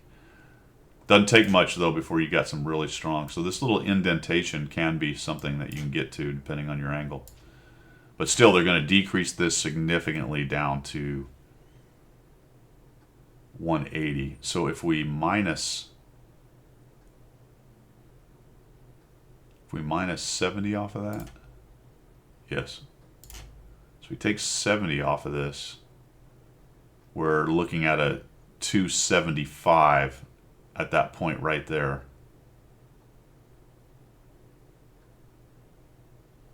No, minus 70, 280, math in public. 280. So, okay, that's going to make that penetrable by high penetration shots at least. As opposed to almost a no-go for most tanks. Unless you got the really super high penetration heat shells or something like a JPZ. So there's one thing they're going to do. All right, fair enough. They've stopped or decreased a really strong supposed weak spot that wasn't really a weak spot. Remember the 110E3 kind of has that now, right? It's got that hatch that's still massive. If the Minotaur can meet tier 8 tanks, then there should be a weak spot that a tier 8 special... Right, well, they're not... Yeah, that's not going to change that. There is, technically, back here, but there you go. And to some extent, this lower plate, which is still pretty effective, at 190. You know, look, you're looking at the green. This is against its own gun. 224 is still more than some of the... Well, it's more than almost all the tier 8 standard pens. Most of them. And it still challenges some of the gold pen on some tier 8s. All right, so they're doing that. We're down 100 hit points. Okay, fair enough. Dispersion during whole traverse is worse. Dispersion on the move is better. I don't know. Why would you... I don't know. Whatever. So it's take some, give some. This one hurts, fellas. That is painful. You're going to go from almost 1,300... 12.5 meters a second down to 950. So 1,250 or so down to 9. Ouch. 900 is painful, especially if you're trying to hit anything on the move at tier 10. That is a significant change. Now, do we care in general in the Minotaur that we have a lower heat shell velocity? I say in general because clearly it's going to make faster tanks harder to hit, but this is a tier 10 super armored tank that is close to its work most of the time. Will that matter? Sure, it matters. It's worse than if it was left at 1250. But effectively shouldn't be a massive big deal for the Minotauro where it usually fights. But you can also take that little thing into account with the weak spot where you're going to want to not expose yourself, as Cliffy or whoever it was that said that earlier said. So, could be an issue. Engine power is up a bit. I really don't know why. Traverse speed is buffed. So you're getting a few buffs in there with that. On mobility. And that's mobility stuff, dispersion on the move. So for some reason they felt it needed a little bit more mobility and then a bit of a nerf on hit points and its weak spot, etc. I don't know, guys. That doesn't. We'll see. And where does the Minotauro live? Let's find out. What is the argument for the Minotauro stuff? Well, it's number one tech tree, right? Number one tech. Look at that. What about battles? It's up there. I mean, it's no FV or Grill A. Look how much those are played. That's absolute. And the JPZ, that blows my mind. People love these things, man. They want to do the blap. They want to do the camo snipe 750. They want to be the big, mean, massive JPZ with the giant gun. They want a camo snipe in the hard to see stirve. That's good. But you might look at that and go, yeah, here's another big one. This one's probably, for me, one of the biggest ones. It is very unusual for a tier 10 to have this kind of tank curve. Because generally, most people are worse at tier 10 than their overall stats. Because it's harder. For tier 10 tanks to actually have a positive on the tank curve for actual win rate, that's fairly unusual. You don't see that a whole lot.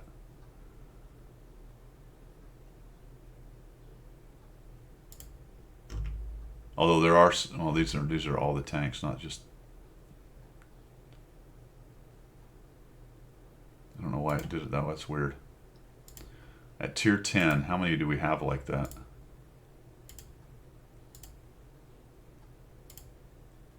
Not many, dudes. Not many. And the Minotauro is one of them. Look at that. Of all the tier 10s, there are exactly, and these are close enough as makes no difference. Getting into green, where it's where you can go, that's a noticeable stat. There's 3.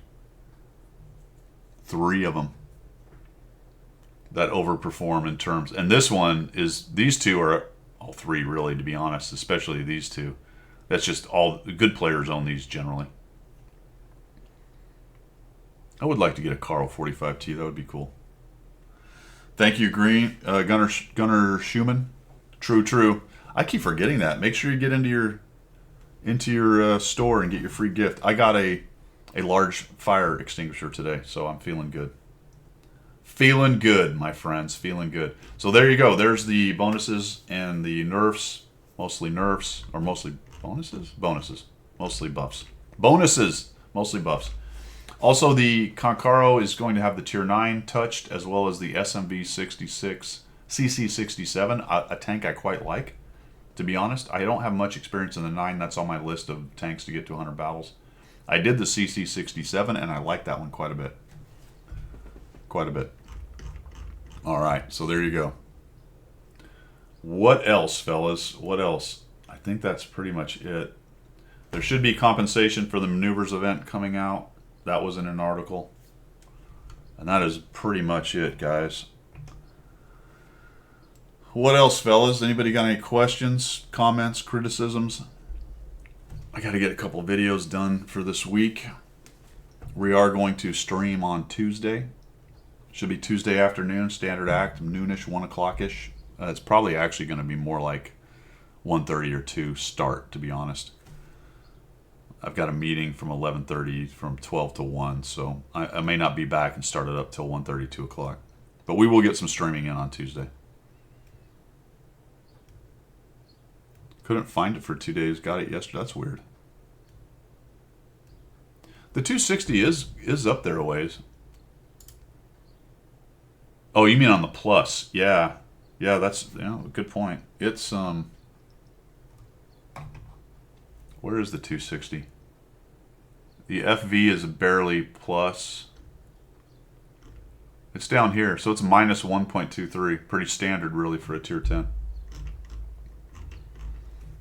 Yep. 24-hour timer. Well, that's a good point. Depending on when you tripped it, say you did it in the evening, in the next morning you might not see it. So you got to pay attention, I guess, right, on what your personal 24-hour timer is.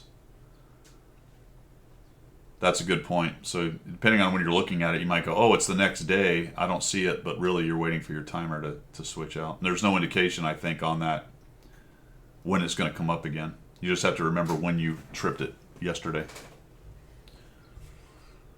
Cliffy with the answers.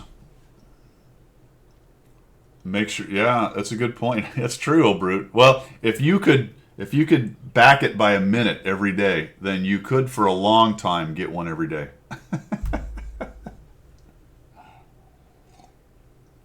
But you gotta, wait till you can get it at midnight, a minute after midnight,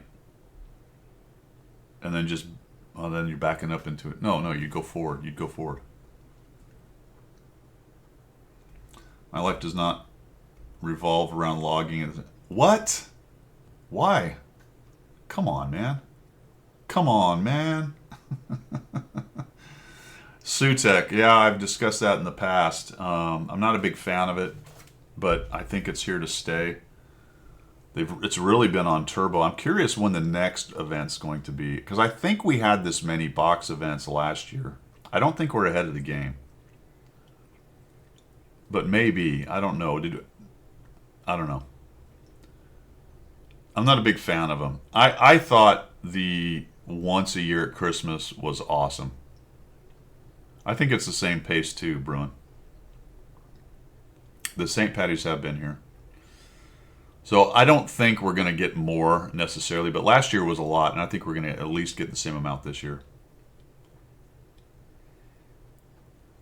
I preferred it when it was just Christmas boxes because that made them something really cool. And it's kind of a lazy event, if I'm honest. It doesn't require building an event around it, really. Just sell some boxes.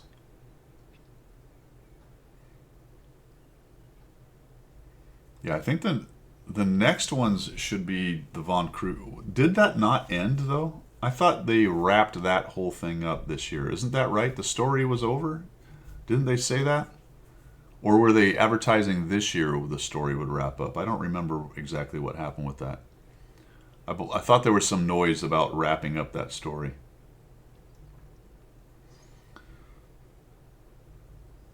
Oh, is it Mirny?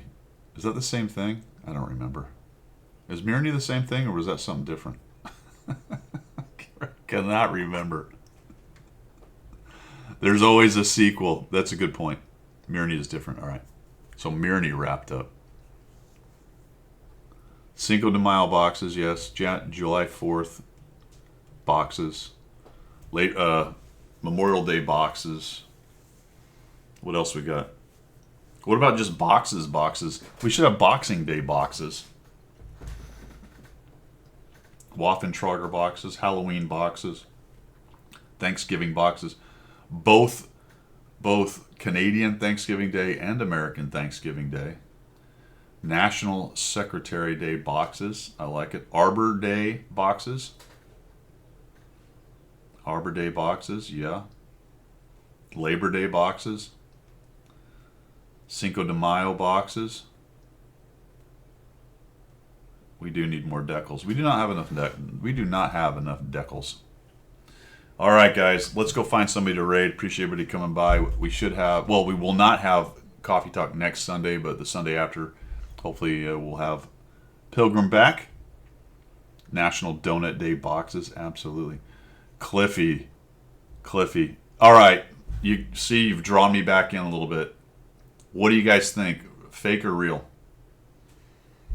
Is that fake or real? What are we doing here? Actually, we need to have a poll. Hold on. Don't say anything yet.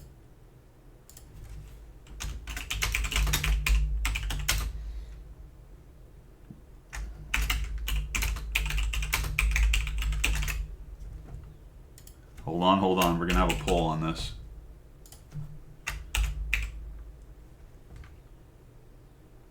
Let's give it 5 minutes. Here we go. Did this work? All right, there you go. How do I vote? Oh, yes, we go.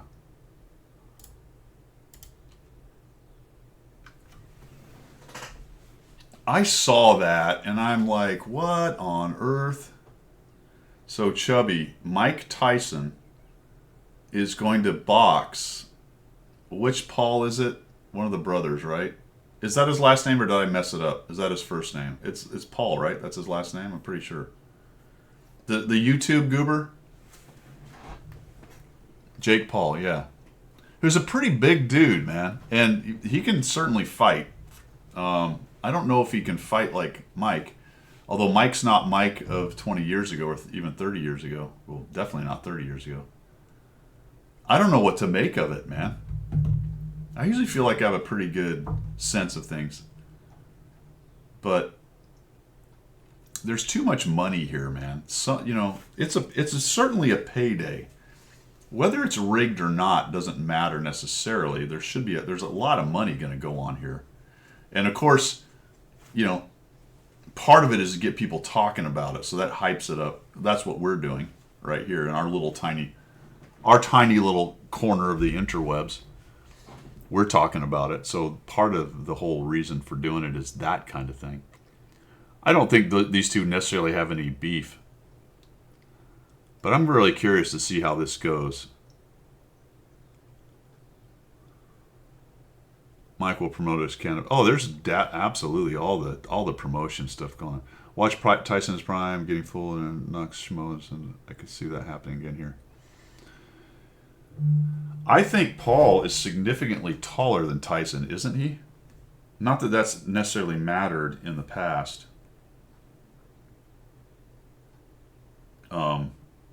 He's fought guys with much longer reach.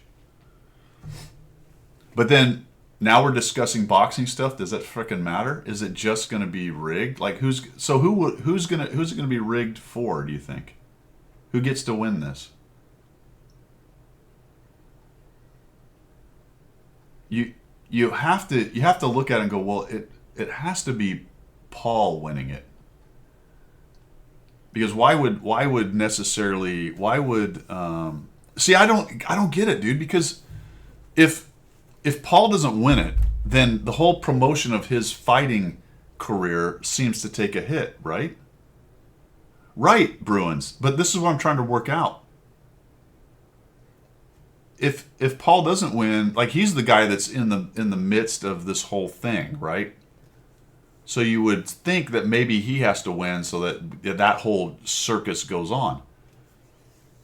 Because if Tyson wins, is he coming back to fight more? That seems like a dead end. Oh, Bruin, you know what, dude? See, now you're way ahead of me. Okay, all right. There has to be a rematch. I forgot. I didn't. What was I even thinking? Yes, something. So maybe it doesn't matter who wins the first one because we're going to have a rematch.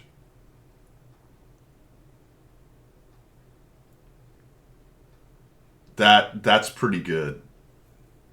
It'll be rigged to Paul lives.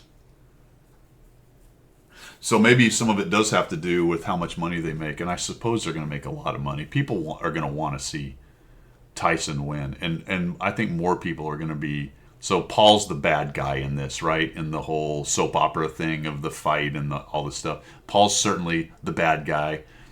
Tyson, you know, the legend from the past, is definitely the good guy here. Everyone's going to be pulling for it. So, okay, I'm with you. I'm going to agree with that. We're going to say it's going to be rigged. One of the two will win. I don't know which one would be better. I'd have to think about it for a minute. Somebody picked one already, but certainly controversial, right? It's going to be some kind of controversial thing, and then the rematch hype will go. All right. Oh, Brute, like, here's the deal. No, you wouldn't. You wouldn't survive a punch. Yeah, you're a tough guy. I got it, man. But I've thought that before. I'm like, you know what? I'd fight that guy for $5 million. Have you seen him practicing? Have you seen him working out? Dude. The sound that punch makes, and I know the pads hype that up and make it sound more, but he's hitting the big bag, the thick one. Have you punched one of those bags? I mean, when I do it, it doesn't sound that tough, right? It's because they're thick, man. They will absorb a punch. When he hits it, it sounds like it's exploding. You can even bite my ear. I don't have to stand it. So you're just going to go down in the corner, and he's just going to put a glove on your head, kind of like the coup, right? Kind of like the Indian coup, where they give up and they touch you on the head, and that's good enough. Is that what you think is going to happen?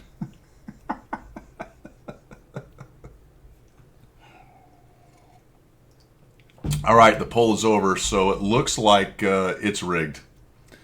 2 people don't think it's rigged.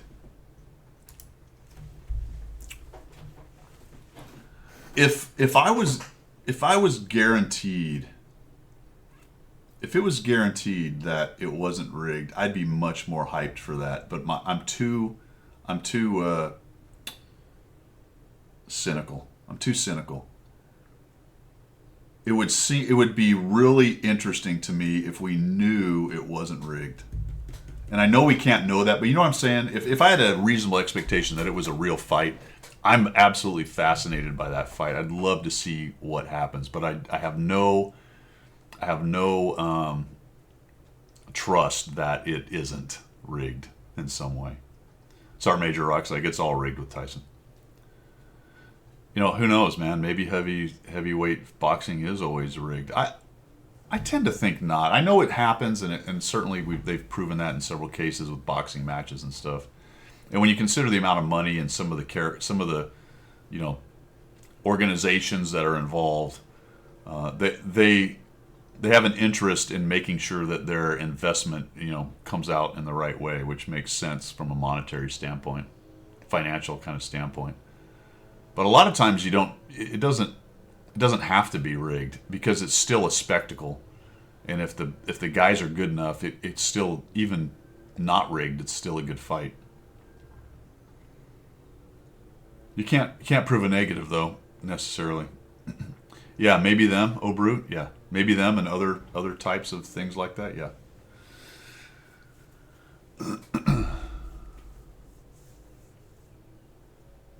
I don't think it was rigged. Tyson would not have lost if it was.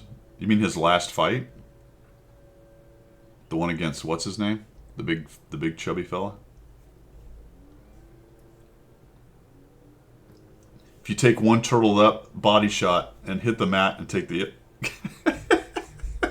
Dude, what I'm saying, Teufel, is it's possible he kills you with a punch.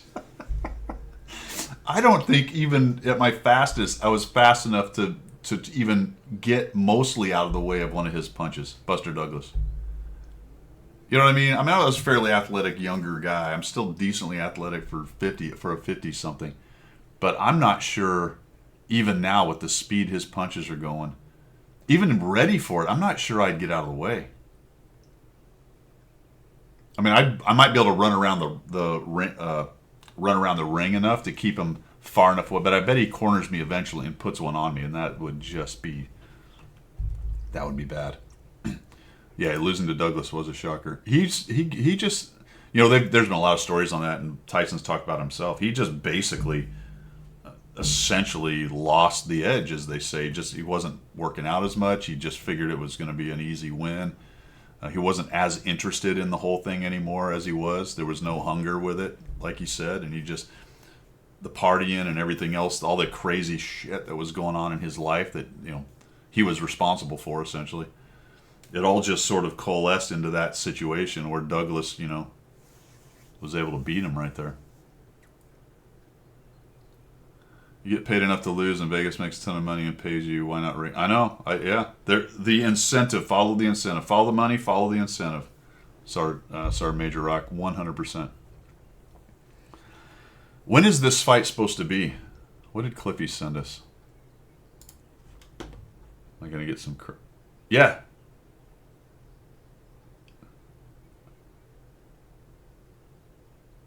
Dude, look at that guy. He's 50 something, man. Dude. Absolute beast. Right? Lost some of that killer instinct. Yeah, maybe Sergeant Major Rock, maybe. I tend to go with it. They don't necessarily need to be, because there's enough skill to make the drama and the fun without it. But still, I can't argue that there are a lot of incentives. A lot of incentives. All right, so July 20th, if it even happens, we'll see. I mean, it seems like it's definitely going to happen, but there you go. All right, fellas, I got to get going. Enjoyed the discussion on that. That's awesome. We'll keep an eye on that whole fight thing. See what happens with it. Will be very interesting to see at the end of the day what really does happen with it. Who wins? I think you're on the right track. There is going to probably be a rematch. And if you see that, we might know a little bit more about how it was, set up to happen. All right, let's go find somebody to raid. Much appreciated, Bootman. Thanks for the sub, man. Thank you. I will have the replay. You know what? I forgot. Did I ever upload last time's replay? I think I did. So I'll send the replay of this over to YouTube for you guys that were late if you're interested. And now I'm trying to fight through this stupid. Ay. Same category. Yeah, that's what I want. Twitch, if you're listening, and I know you're not, but if you were, I hate your new raid format. Atrocious. It's horrible. Go back to the old one.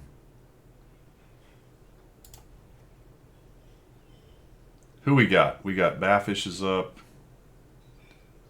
Who else is up? World of Tanks here.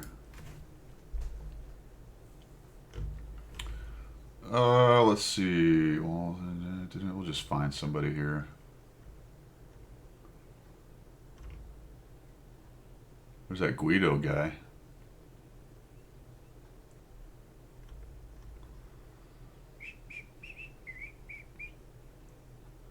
Wilmot Roth. Know nothing about him, but that's who we're rating.